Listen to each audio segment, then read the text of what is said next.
2, 1, go. And qualification match number 62 in autonomous. What you see is what hopefully is programmed by the human players. As the bots move off of their starting position, they gain 3 points. If an alliance can score a piece of coral on the reef, oh, that one bounced off. If they'd have scored, they might have gotten that ranking point, which could have helped them move up in the standings. And 5608 was on the bubble. They need the victory here to possibly move up. At 60-23, the disc bots drop one onto the reef. It falls back to the ocean floor. 10-3-76, scoring 2 points for the Blue Alliance, as it's 10-9 in favor of the Blue Alliance right now with just under 2 minutes. As 60-23, the disc bots score 5 points for their alliance and take the lead on the red side, 14-13.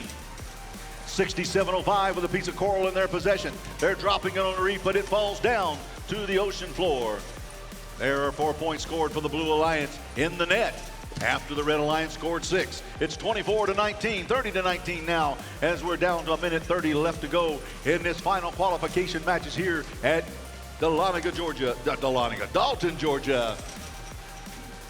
All right, 60-23, bouncing around the bottom floor as they drop another piece of coral on the top of the reef for 5. It's 39-26 in favor of the Red Alliance right now. 10-3-76, one of our rookie teams, they're moving around. They're at the coral zone. They got a piece of coral in their possession, going to try to drop it in the trough. Looks like they've successfully dropped it in the trough for 2 points, as it's 45-30 right now. With under a minute left to go, still a lot of scoring opportunities out there as the Red Alliance scores another 4 points right there as it's 45-30. The Blue Alliance with 10-30-76, still loading that trough on the coral reef. Here comes 6705. They got a piece of coral in their position. 75-14, checking out the cages underneath the blue barge.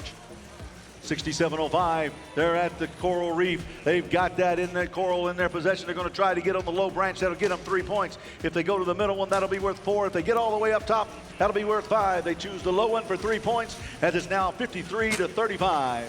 Same number backwards and forwards. As we're down to 19 seconds, the ping tells us that the bots can go underneath the barge and score points if they want to. They can go to the coral zone, run around trying to gain as many points as they can. It's 62-35 with 7 seconds left to go.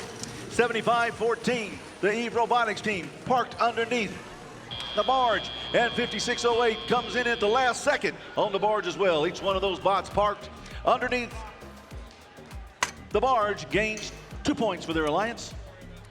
The match has come to an end. That's the last qualifying matches. If you're in this match, you need to make sure that you get your robot re-inspected prior to this afternoon's festivities. Also, don't forget, if you haven't already done so, we need a representative or representatives to the Blue Alliance for alliance selection, which will begin as quickly as possible. We're waiting on the fish to swim in match number 62 to tell us who is victorious, to determine what our final standings will be. Here we go, and it is the Red Alliance fish swimming. The red fish swimming on the coral reef with a score of 66-39. Now, we see that the Red Alliance got 3 ranking points. 5608 looks like it may have moved up into the number 8 position with that victory. Wildcat 5E might have slid down just a little bit. We'll have to see what the final adjustments are, what the final rankings are here in just a moment.